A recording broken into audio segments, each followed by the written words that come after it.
Hey Nikesh, how are you? This is Vedant. We're just waiting for a few more people to join into the live, and then we can get started.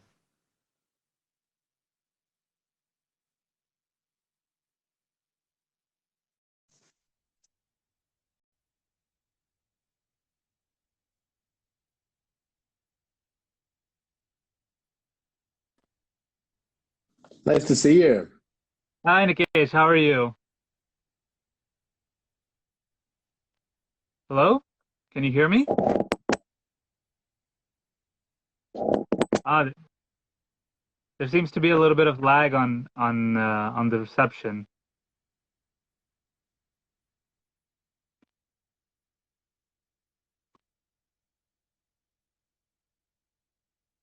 Hello? Can you hear me, Nikesh? Yeah, I can hear you. Can you hear me? Is the I guess the more important question. Yes. And my Okay, Bluetooth had brilliant. dropped off for some reason. Oh, I see. So how are you doing? You're in Australia right now, correct?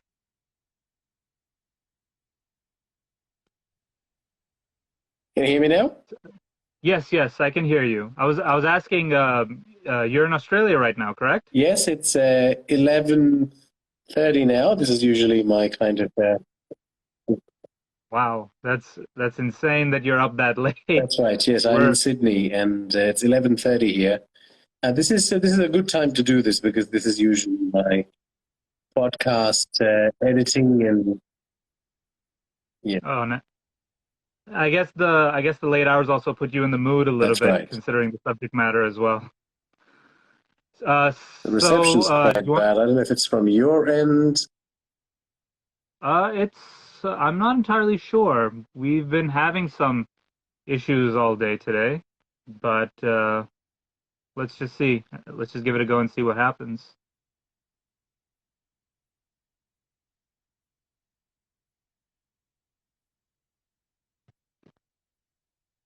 Uh,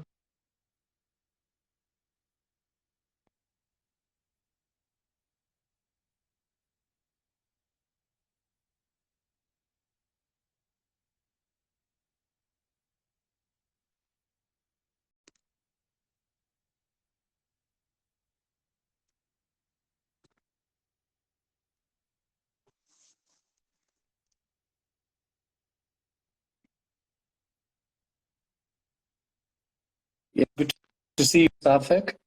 Sorry, I was responding to some of the comments. Hi, Shweta. Hello, everyone else who's joining in. That's all good, and it's great that your fans are joining us. It's hopefully we'll have a good time. We'll have a good time answering questions today. So Yeah, let's just get straight into it, shall we? yeah, absolutely. Let's do it. Great. So Nikesh, you were I was looking checking you out on LinkedIn and everything else, doing research for this interview, and I found out that like me, you were born in India and then you moved overseas. I went to the U.S. as evidenced by my accent, and you, of course, went to Australia. So what was it about Australia specifically that appealed to you over, I guess, any other place overseas from India? Fate, my friend. So I've had a bit of interesting journey. I was born in India, but my father was with the United Nations, so he was posted in the Middle East. So we went and lived in Yemen for about 8 years, and then from there we moved to India, where I joined a school in grade five, and then I was in India till I was 20 years old, and then I left India when I was 20, and I came to Australia. I also spent some time in Ireland in that period, and then, obviously, I've been here in Australia for nearly 2 decades now. Um, but what attracted me about coming to Australia is you would laugh at this story, but really, once I got to the age of 20, I thought I wanted to travel and live elsewhere, and I picked up the newspaper and I looked at the ads of places I could migrate to, and it just so happened that a few weeks before that, I had rewatched my favorite movie franchise, Mission Impossible, and I think MI3 is set in Australia. So I thought, oh yeah, that's such a pretty country. So maybe I'll go there. And saw the newspaper ad, and I applied for a course through an agency and came to study here in Queensland, in the state of Queensland in Northern Australia, and the rest is history. Yeah, so just I suppose an interest in traveling and being living somewhere that's beautiful. Not that India is not beautiful, but something else that's beautiful, different. Right. No, exactly. I feel that need for, I guess, a change of scenery from what we're used to. Uh, but however, where we differ a little bit is that you, of course, you did a little bit of your tertiary schooling in India, and then Yeah, you went to Queensland and you did your master's and everything over there, whereas that's I right. went Yeah, straight for my bachelor's. So you started in India in a very, I guess, what one would describe as the arts, English, and then you shifted to Australia, and then you did essentially law school, where you yeah. did a law degree. So So I how did a did communications degree, and I did a teaching degree because I was really keen on, having a life as an academic in the university sector. I worked as a research analyst in a uni for a while, but it was not really what I thought it would be in terms of, career prospects. So I left that and I joined um, the government. I worked for the Australian federal government for nearly 10 years. And then I moved to the private sector, kind of leveraging on those skills.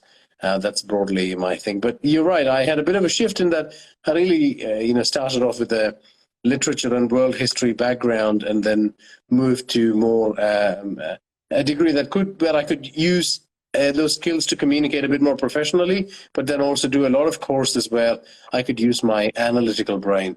So I suppose, it speaks to my creative side and my analytical side, and I'm very lucky to be able to practice the creative side through podcasting, and then the analytical side through the work that I do. So I work provide advice on electric vehicles, renewable technology, and low emissions um, policies, and just do a little bit of lobbying and report writing and all that stuff. So yeah, but the two diverse things, but caters to two different sides of my brain. exactly? And what is that like in Australia? So is that sort of working with on the government level? It's in some capacity. Yeah, it's always working with the government in terms of wanting to achieve certain goals, policy goals. So, for example, the work I'm doing currently is around electric vehicles. So we want more chargers deployed so that people can drive far and wide using their electric vehicles. They don't feel range anxiety. Hopefully they can have charging infrastructure in apartment and homes. And as you know, in India, it's very popular now to own an electric vehicle and leverage electric vehicle infrastructure to bypass the criminal rates that you have to pay for fossil fuels. So, and also, our country suffered a lot from fossil fuel pollution for a long time. So, similarly, those kind of pollution issues exist everywhere. Where there is fossil fuel driven internal combustion engines, there is particulate pollution, there is pollution from the gases, and there's obviously all of that contributing to climate change, which is we have to address immediately. So it's interesting work, and yeah, you have to deal with the government and a lot of stakeholders on that front. That sounds wildly fascinating. But again, coming back to the podcasting, it's fascinating that you said your job involves, sort of, and your education involves you kind of engaging both sides of the brain, the creative and the analytical. And it kind of gives me almost the perfect segue in many ways to my next question, which is that you always had an affinity for writing and storytelling, and that you initially started with writing prose, on writing poetry and writing short stories and things like that. And then you told an interviewer once that the medium of writing is not for you. And I guess my question is, do you feel that the sort of thought process that is required for writing is very different from the thought process that is required for something like podcasting? Yeah, look, I think what I wanted to convey with that was perhaps the medium of publishing is coming to an end, and I specifically am referring to book publishing. You know, you just have to look at what's happening to publishing houses and writers who are practicing the craft in the printed form to see that the audience have moved on to a more of a visual medium, and are embracing audio more for storytelling, because audiobooks have really saved the publishing business, and the print books that are really selling are real artifacts that are published quite beautifully and have lots of pictures. You know, comics and manga are doing really well, again, you know, very much tied to that visual language. So I suppose that printed medium side of things is dead for me, but storytelling um, that's designed for a generation that's more interested in visual content, content that's very snappy and quick and easy to consume, and even if it doesn't have a visual element, is very well produced in the audio format. That's where I find myself. More comfortable being in, and I suppose I always was. My brain always worked on that level. It worked in a very visual way. It was more interested in telling stories for people who wanted to get to the meat of the story very quickly, instead of kind of dwelling on an overtly flowery language, or kind of highbrow literature type approach to storytelling. I think I'm very happy to be able to tell stories that can help enliven the theater of the mind, and podcasting is such a good medium for that. I think that, and some of the strengths from writing the traditional media very much transfers through and is very important.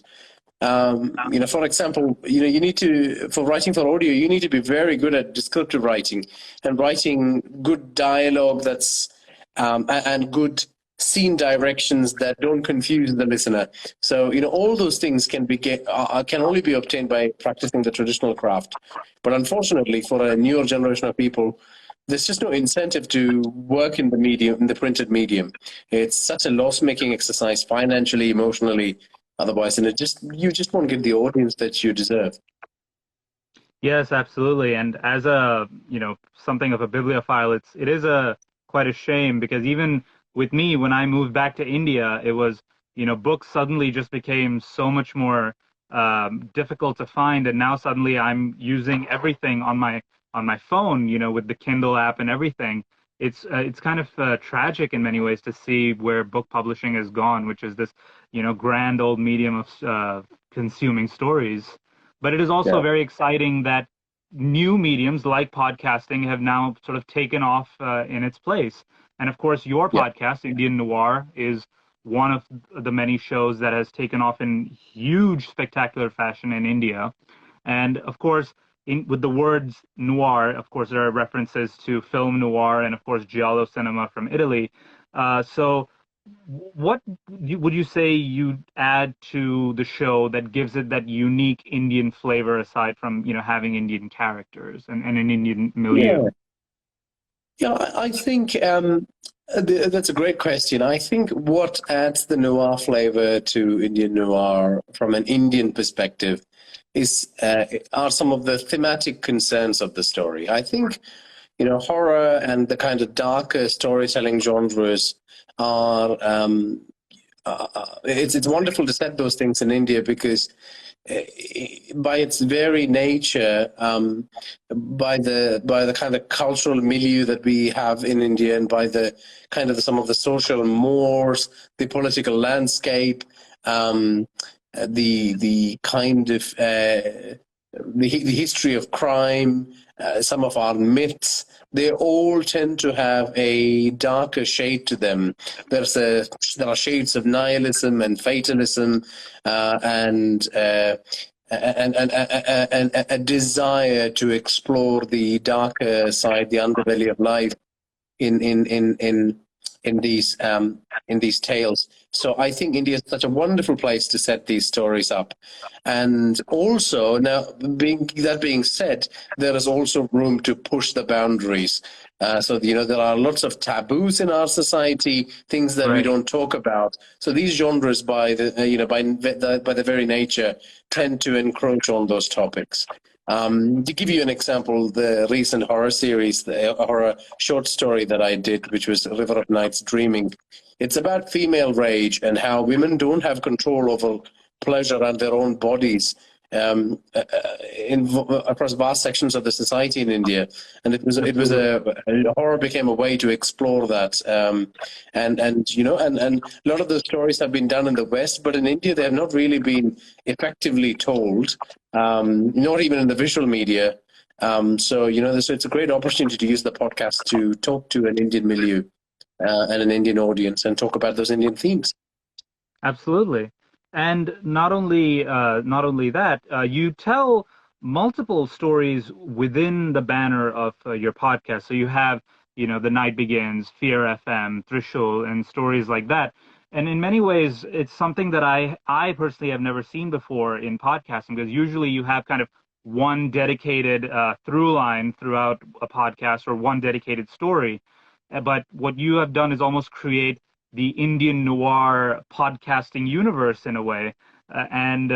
So was that always the plan going forward, or did you have kind of, I wanted to do one story and stick with that, and then you thought, oh, well, I have this other story?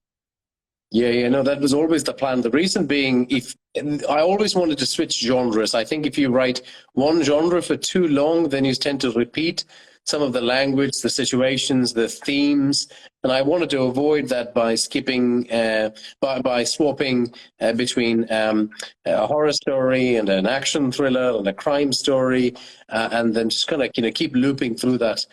I used to talk about Indian noir as if it's like a TV channel with a lot of different, TV shows. Uh, but the more that I've kind of thought about it, it's more like a lot of the mangakas in Japan, how they write a lot of series of mangas. They do a horror manga for a while, then they do a crime manga for a while. Right. So I think Indian noir borrows a lot from the comic writing convention versus the TV writing convention, even though it's structured like a TV show. But it's really that's going from genre to genre that still has a darker shade of thematic storytelling, but still manages to traverse different universes. And I suppose I always test and see which one there tends to be more loyalty towards and tend to continue that, like I've done with His Night Begins, for example. And if there's not much of an interest, then I can drop it off the channel. I can eliminate the episodes if I want to. There's lots of ways to kind of bypass it. But it is very unique. A lot of people told me that it's not a very good idea to do that. Now, I still some days wake up and think it's probably not a good idea. But really, I think it's really playing to the strengths of podcasting because people have a relationship with me. It's not just the story. They feel Right. like if they come to me on a certain day, they will, and they want to feel a certain emotion, they'll be able to access a certain story. And by connecting with me, they will be able to do that. And then there is the broader idea of this relationship with someone who delves into these kind of more complex and more difficult topics. I almost have the role of a therapist sometimes. A lot of people, after listening to the stories, they come and share things with me that are absolutely taboo that they can't really share with anyone else. They feel like, I've used the storytelling medium to explore some of the fears that widely exist in society, which happens to be their fears as well. And so then they are able to open up a bit about it. And so there is that relationship as well, which is very much a strength of podcasting, which audiobooks don't have. People always tend to talk about fiction podcasting, oh, it's just like audiobooks. Not really. There is a different kind of relationship building that's happening. So it's very unique in that sense. No, absolutely. And I can absolutely attest to the fact that audiobooks and podcasts are very different because I've engaged with both. And even though I do prefer podcasting, but that's neither here nor there. But it's Yeah. interesting that you said that you borrow elements from comics rather than sort of television. But in fact, that actually leads me to my next question, which was that I'm not sure if you're familiar with Archive 81. It was a podcast that was Yeah, converted into a Netflix streaming series. And the one yeah. thing that I was thinking while I was listening to your podcast was this would be fantastic as, an anthology streaming service of some kind. Uh, and of course, Spotify came to you and, Spotify exclusive deal and everything like that. Would you ever consider, if someone came along with an interesting pitch, would you ever consider turning Indian noir into a streaming series?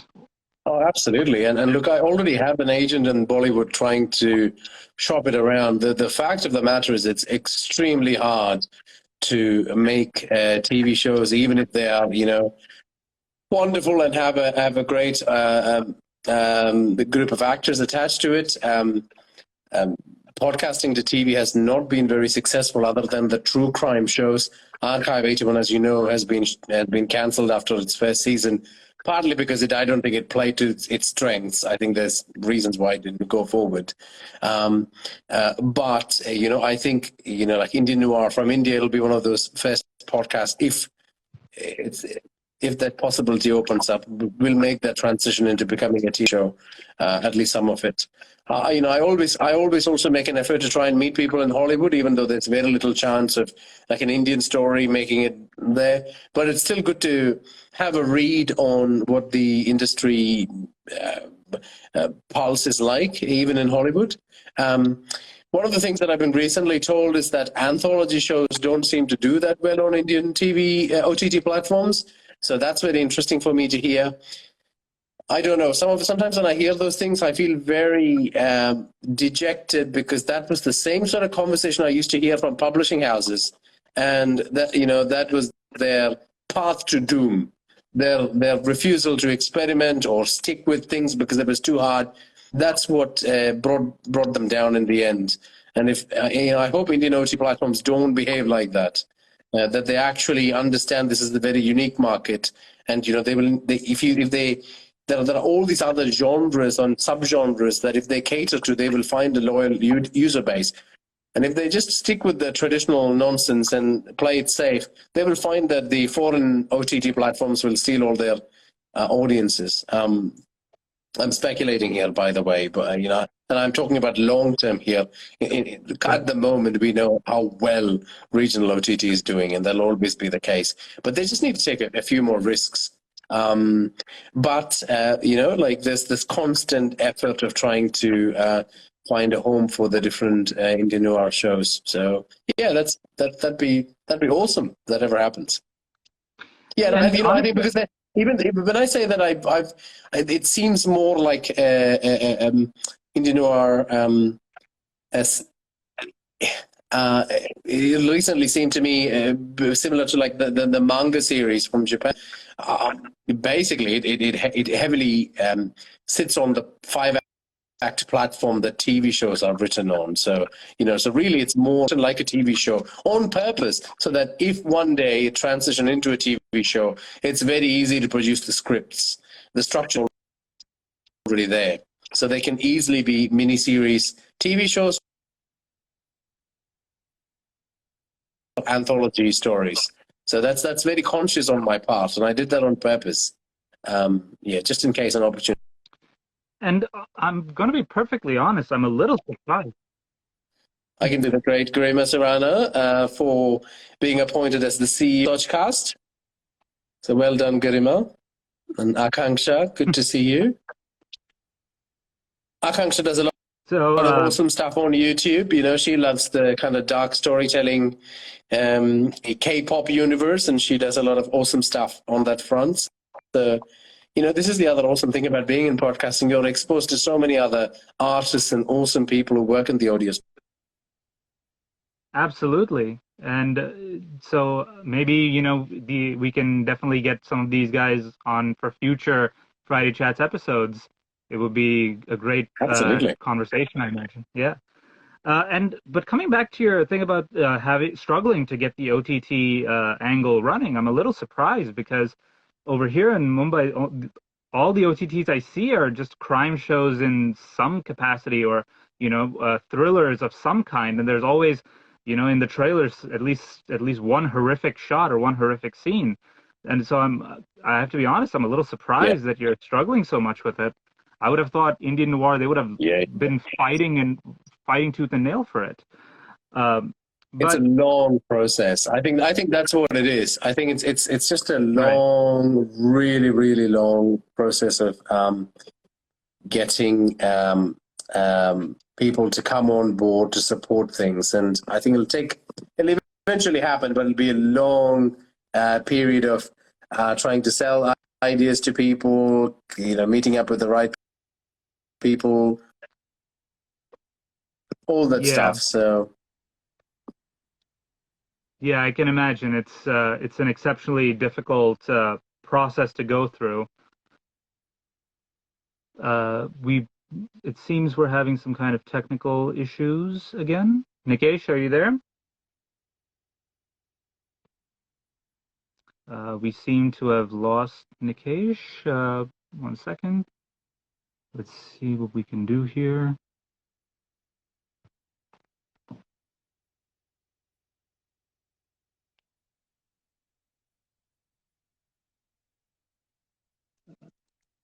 Okay, he is left. Let him rejoin.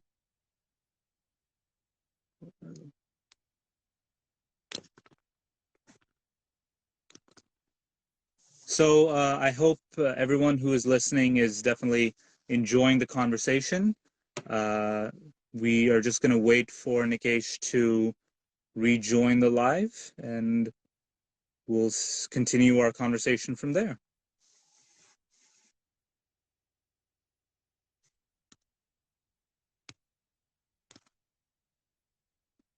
Hi, Mithun. How are you? It's good to see you on the live. It's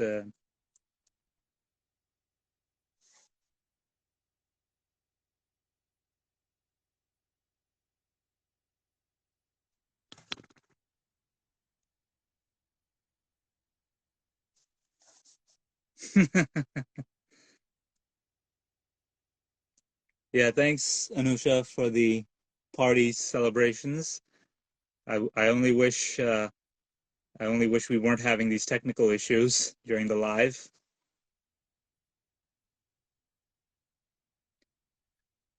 That's okay. That's okay, Nikesh. Is it possible? Do you think it's possible for you to rejoin, or is your phone tapping out at this point?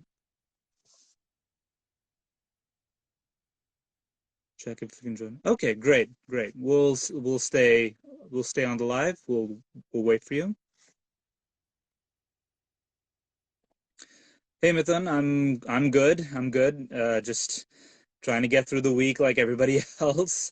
But honestly, the fact that we were able to get Nikesh for this live just it carried me through the whole week. Knowing that I'd get to sit down and talk with him was really, honestly, the only thing that got me through. Okay, Nikesh is here. For some reason, I can't seem to send an invite to him. 1 second, let me try that again.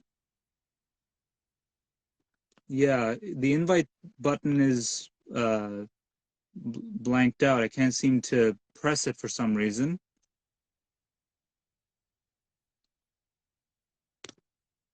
That is odd. Yeah, Nikesh, I'm trying to press the invite, but it's not going through for some reason. 1 second, let me just call in some. Let me just fly in some technical help here, real quick.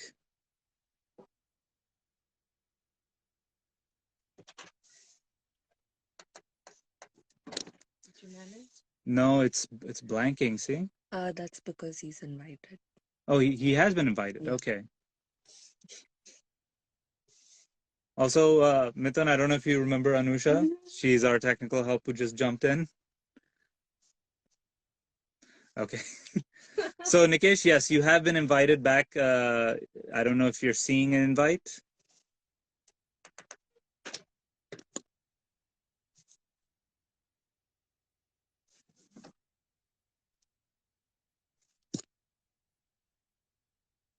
There we go. Send request, accept.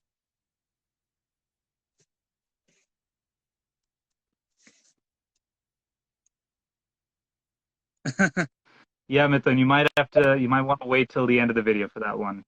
Yeah, sorry. I'm so sorry about this. My phone has a terrible tendency to overheat Oh, during wow. Insta. I'm not really sure how to fix this problem. That's all right. Um, That's all right. We'll just keep powering through, and we only have, I think, one, two, three more questions left. So let's sure, try to get through them without the phone overheating. So let's do uh, that. perfect. So in India, especially, podcasting, at least from the very limited experience that I've had with engaging with podcasters, is that they look at podcasting as an escape. They look at it as a way to get away from their desk jobs. They look at it as a way to make money just by sitting in front of a microphone and talking. And one of the first things that almost every podcaster tells me or asks me when I get into contact with them is, how can I monetize my podcast? How can I make money from my podcast? Now, you have one of the most successful podcasts running in India, and you also work a day job. And I guess what would your advice or what would your guidance be to a lot of these young and in many cases new and aspiring podcasters who are looking to try and uh, start making money right out of the gate? Yes, we are so far away from the situation where you could make a living out of podcasting. Some people who have studios who can produce multiple podcasting shows and pitch it to the streaming services and get traction, sure, they would be able to make a certain amount of living from it. But for your garden variety content creator, it doesn't offer up the financial freedoms that perhaps running a successful YouTube channel could offer up. So we're so far away from this being a money making pipe. What I can say though is you will perhaps end up making more money than you would otherwise in your area of expertise if you add podcasts to your strengths. So the great example that I'd like to give is, as a writer, I have probably made more money than I would have if I went with a professional big five publishing house in India. And I have easily gotten more readers/listeners because I chose podcasting over a traditional publishing path. So in a lot of ways, like all those years I spent honing my craft has been rewarded multiple times because of podcasting, monetarily and success-wise as well. I thank my stars that I never went into a traditional publishing route. That would have been the death of me. Even those writers that you see win the big awards in India, you hear about the first book, there's a lot of news, there's a lot of hoo-ha, and that's it. We never hear from them again. The reason is often the book sales are poor, the marketing's poor. Often these poor people have to use their own prize money to fund the PR, the book signings, and they end up broke and disheartened, and they just give up. Whereas podcasting's allowed me to be able to practice my craft of writing and have financial success on that front, comparative to what a writer would have. Obviously it's not comparable to other professions. Right. So I think if you are a clinical psychologist, for example, and you have a practice, and if it's doing all right, adding a podcasting to your repertoire will give an opportunity to showcase your skill, people to come to you. You will make more money. So a lot of the money that's come to me from podcasting has actually come from speaking gigs and teaching, people in corporations to do effective internal comms podcasts. So, there's all these kind of side pathways that will open up for you that could be revenue streams. But thinking about it as the traditional income-making mechanism, comparing it to YouTube success stories, I think it's just a valley. So, I think that we need to really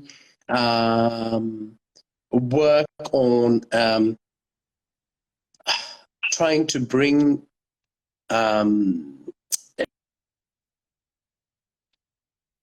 marketing teams and companies on board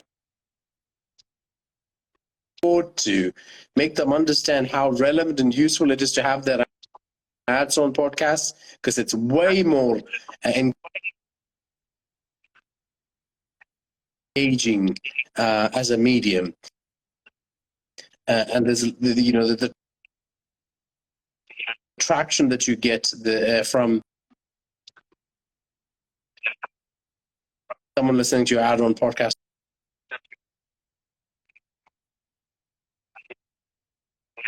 than a social media ad. And then there's obviously ad insertions as well, which will hopefully get rolled out to various channels. Hubhopper, she was listening, they're working towards it. There's so many studios working so hard to make that ecosystem of that journey. Okay, wow. That is honestly, in fact, you know what? I'm going to steal that whenever I'm talking with a lot of new podcasters. I'm actually going to tell them exactly what you told me, because I think many of them do need to hear it from, and I can, say that I'm quoting one of the most successful podcasters in India. And, if he has said this, then you really got to take it with, you really got to take it into consideration. But it sounds like, for you, one of the biggest strengths towards success is, it seems to be, is consistency. Consistency in your writing, consistency in, the recording and the entire process of podcasting. So what is the secret to consistently staying imaginatively limbo, I guess is my question.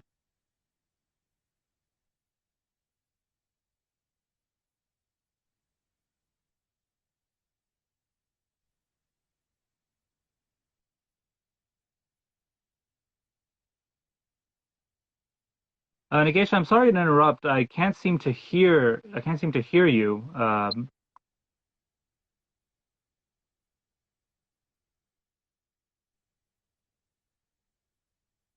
Could you maybe try that one more time?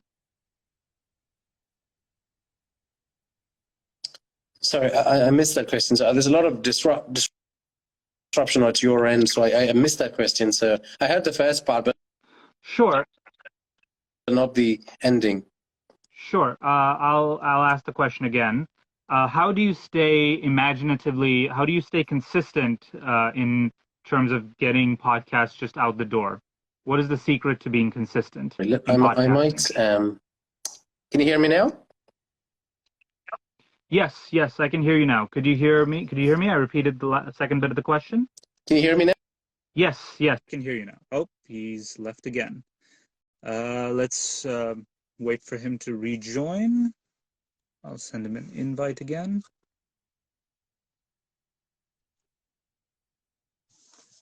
For those of you who are watching, I'm sure you're just as frustrated. Hey, so sorry. Nikesh, I think we had lots of disruptions there. So I heard part of your question, but before that, I think Divya Kapoor's here. She's on watching the live. She's a great example of someone that fits into the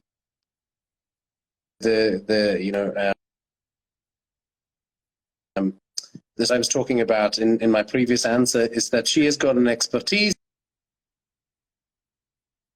and she's using the podcast to leverage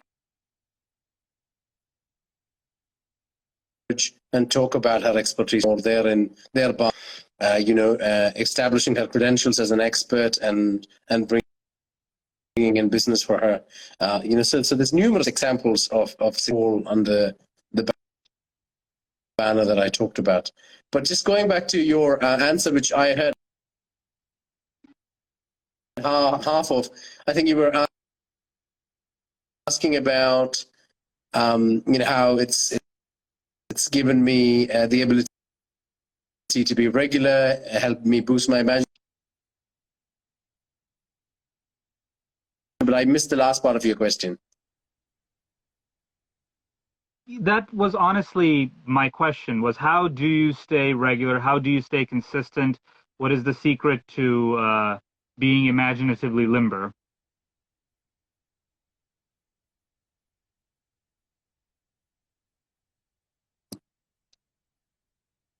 Hello, Nikesh, are you there?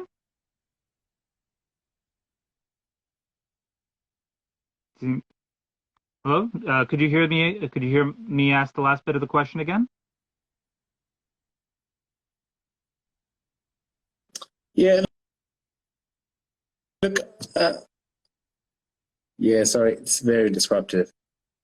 I can't hear.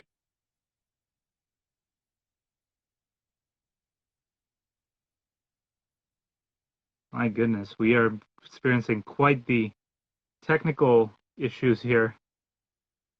Nikesh, I don't know if you can hear me, but you seem to have frozen on my end again.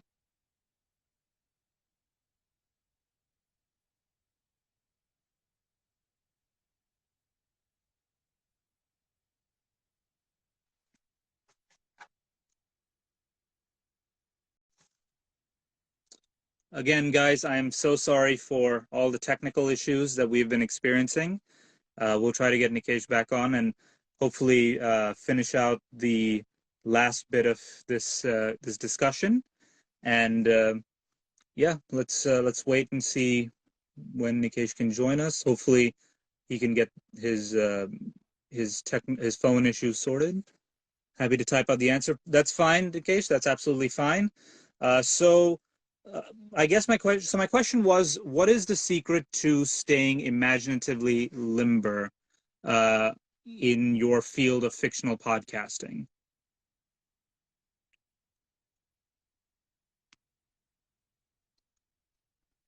So we'll just wait for Nikesh to type out his answer. And I can see that our sound engineer Shrey has joined the live as well. So Shrey, I'm really sorry about this, man, but you are going to have your work quite cut out for you. So for those of you who might not know, so we do take these lives, and of course we save them on our Instagram so that we can still keep the conversation on the platform going, and we also convert them into podcasting. So if you want to listen to it as a podcast, you can. If you want to listen to the live later on down the line, you can as well. And Nikesh has answered. He has said, reading widely and reading regularly. My goodness, that is honestly that is the answer I think almost every artistic genius almost gives. In fact, I heard Werner Herzog once give the same answer to that question. Consuming a wide variety of media, movie, arts, absolutely, absolutely. I agree on that one as well. And it's honestly, I think it's incredibly important to, be well versed in how other people are telling their stories so that you can get a better sense of how to tell your own. So let me just wait for Nikesh to signal that he is done answering the question, or if he has more to tell us.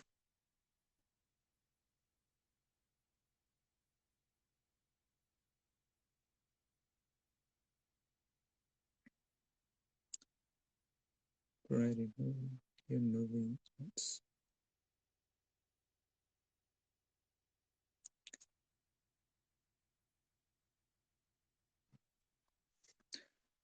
So Nikesh, while you're answering the question, I will also throw the last one that I have at you. So you've done, and sorry, Nikesh has answered, I listen to a lot of audiobooks to help train my skills as a narrator. Yes, yes, absolutely. And I think that is so important, and I feel it's a skill that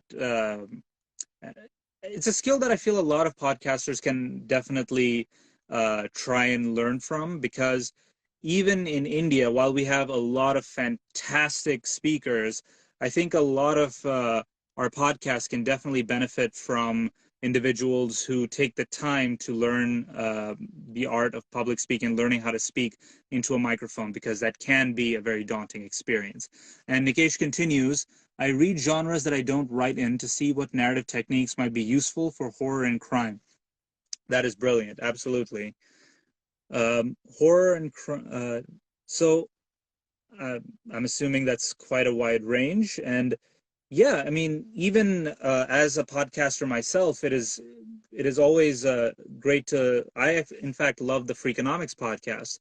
I love podcasts about economics and money and true crime and all that. And I find it fascinating to learn how people tell the story, how they keep their audiences engaged on podcasts that have very, very different functions from the ones that I've tried my hand at creating.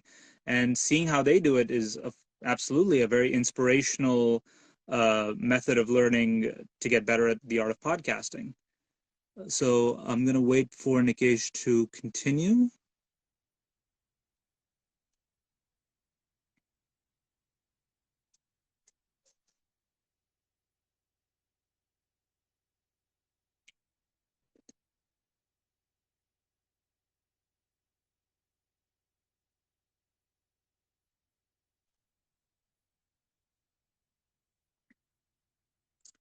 So Nikesh, I'm sorry. I was while I was waiting for you to write those extra little bits, I was about to ask you my last question.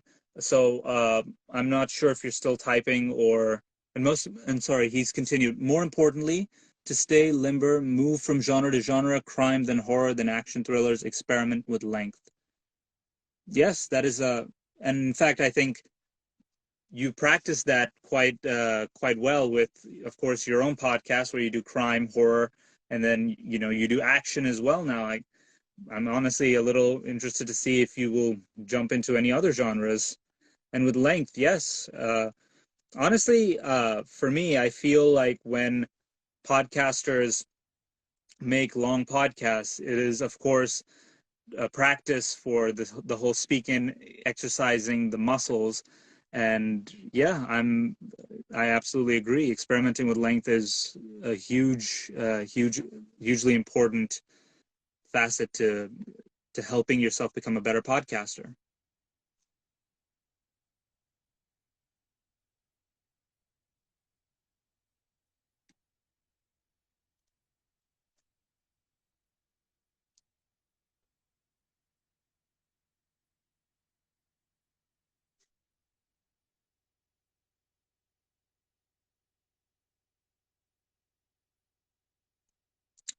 Experiment with characters, women, queer characters, very important to maintain diversity of ideas, people, and story structure. The answer is done. Brilliant. And that last bit, I think, is absolutely essential because not just we talk. I think this conversation about representation and everything as it's been had in all other fields of storytelling, and I think in podcasting it's being had as well. And I think that as a writer and as a storyteller, I think it is absolutely crucial to. And I studied advertising, and one of the first lessons that I learned was that you have to be able to put yourself in someone else's shoes. Otherwise, you're just not going to be very good at the job of a storyteller or as a creator of any kind. So I absolutely agree with you, Nikesh. Thank you so much for answering that, and thank you for taking the time to type out that answer. So let me finish off this discussion with the final question. You've done plenty of these interviews and you've had plenty of these conversations with other people in the past. And I referenced a few earlier on in the discussion. And I'm sure you've been asked the kind of questions that I've asked you at some point or another, and you've been asked all other kind of questions. Is there a question or a topic that I guess on some level you wish someone would ask you, and if that there is such a question or topic, what is it, and how would you answer it?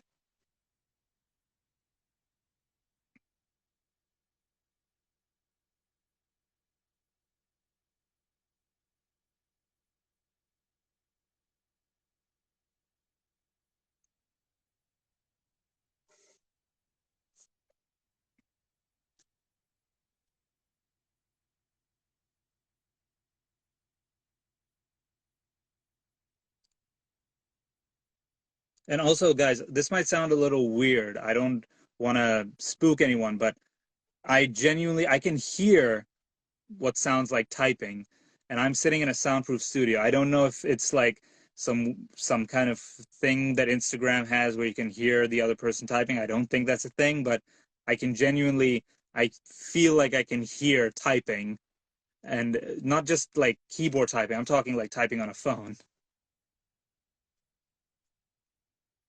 That's a very good question. Thank you. I can't wait to hear this one.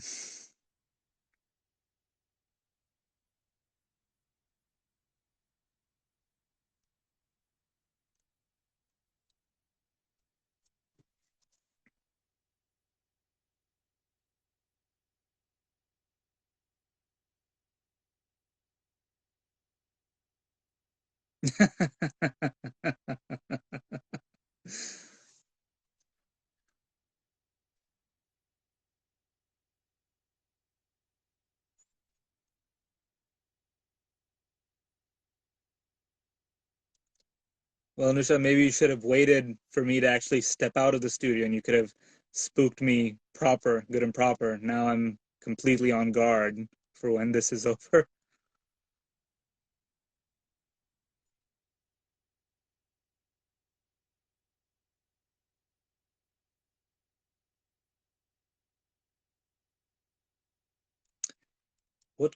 So Nikesh has typed, what could enhance the medium of podcasts, tech or features to support or enhance audio storytelling? That is honestly, I would have expected someone to have asked you that by now. What could enhance the medium of podcast, tech features to support enhance audio storytelling? That is quite a doozy. I can't wait to see what answer you have for this question, this hypothetical question that no one's ever asked you. So Anusha just shared her answer to this, which is micropods. So Nikesh, this is Anusha. She's a colleague of ours. And so micropods is a feature that we have invented on manicpod. It is essentially a short form micro podcasting feature where you can create podcasts through your phone for at a length of 3 minutes or less, and you can upload them to our app. So this is Anusha's very glib way of shamelessly selling our company and our features. And I'm honestly glad that she did it and not me. But yeah, I can't wait to hear what your answer to this is.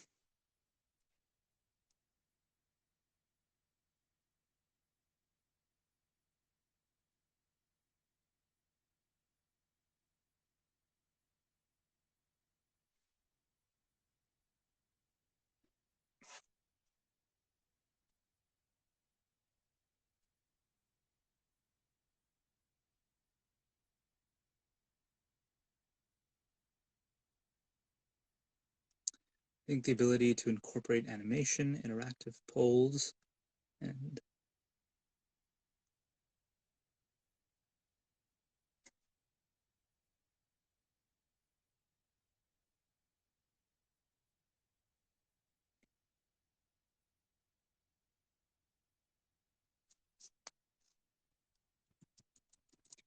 branch story pathways seamlessly. Nikesh, could you explain what you mean by branch story pathways? I'm not exactly familiar with that term.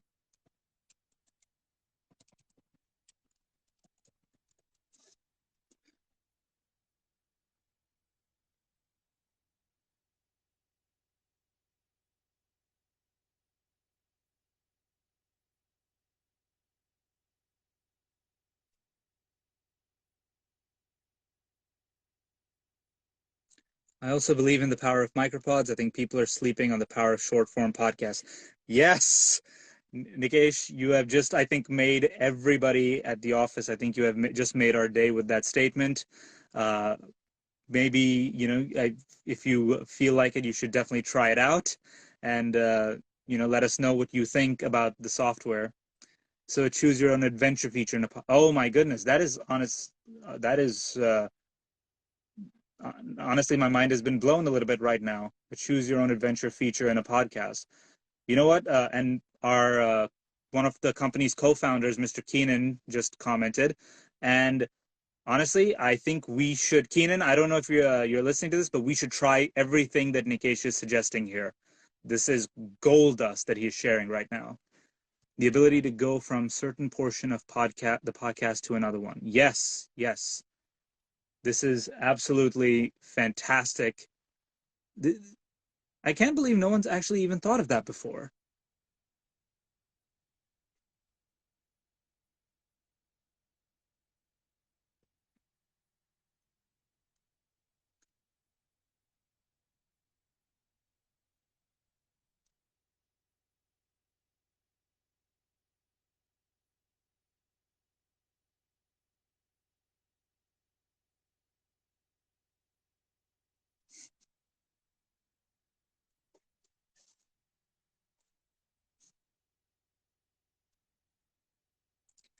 And I don't mean timestamps. Absolutely, absolutely.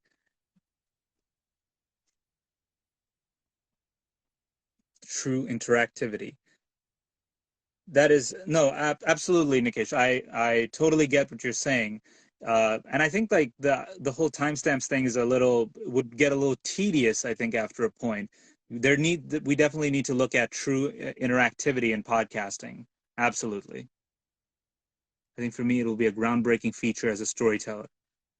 Absolutely, I agree, and I've maybe now that you have shared that with us, maybe manicpod can definitely be one of the first podcasting networks to get that ball rolling, and maybe we can work together on that even.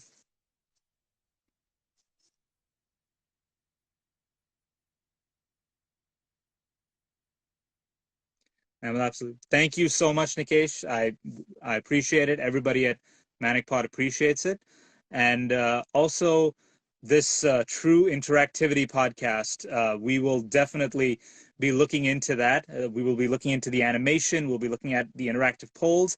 I cannot believe no one has asked you that question, and honestly, the answers that you were given have given us so much to think about. Thank you so much, Nikesh, for coming on and answering the questions for us. I know that there was the whole tech issues. It's a shame that we couldn't get to talk this out, verbally, but it was still such a treat to get to talk to you and learn from you. And you have honestly, I think, in some ways changed how we're going to be doing things in the near future. So thank you so much, Nikesh, for being on Friday Chats. And we will be saving this live. So for those of your fans on Instagram who possibly couldn't tune in, they will be able to listen to it at a later date, and they will be able to see this as well. And sorry about that. Is absolutely fine, Nikesh. We are in completely different countries. These kind of issues happen. It's just such a shame that it had to happen with ours, but I think we definitely got, I think, a great discussion out of it. Thank you so much once again. And so that was our conversation with Nikesh Murali of the Indian Noir podcast. He has absolutely just blown not just my mind, but everybody else who has been following this discussion, as well as my colleague Anusha, who's sitting outside. Our minds have all been blown by Nikesh, and we can't wait to talk with him again, maybe even work with him sometime down the line. And this has just been such an amazing, amazing experience. So I would just like to thank him once again. I would like to thank all of you for tuning in. And I would like to finish this live with an announcement, actually. So we have been doing a contest called the Pitch Your Podcast Competition. And we had aspiring podcasters and new podcasters submit podcasting ideas to us. And a few of them, 12 to be specific, got a chance to come on lives with us and got to present their podcast to me and Anusha, and got to essentially pitch their podcast to us. And it was a very, very difficult decision for us to make. Honestly, we picked our winner just yesterday, and it took us a good long week to select a winner. So we will be announcing the winner right here, and we will be making a post about it as well. But our winner of the Pitch Your Podcast competition is Tushar Anand Madhu. He is a young art student out of Bengaluru, and he will be winning the prize of the 50 hours of recording time in our studio. And we cannot wait to work with Tushar. His idea of blending art and philosophy into a podcast, it just had us hooked right from the start. And he is just such an incredible, warm, very fun to listen to personality. And I'm sure that everybody who listens to this podcast that we make with him will be just will be so lucky to hear it. So Tushar, congratulations on winning the Pitch Your Podcast competition. We cannot wait to get started with working with you. And that has been today's Friday Chats. Thank you all so much for tuning in. This is Vedant from manicpod signing off.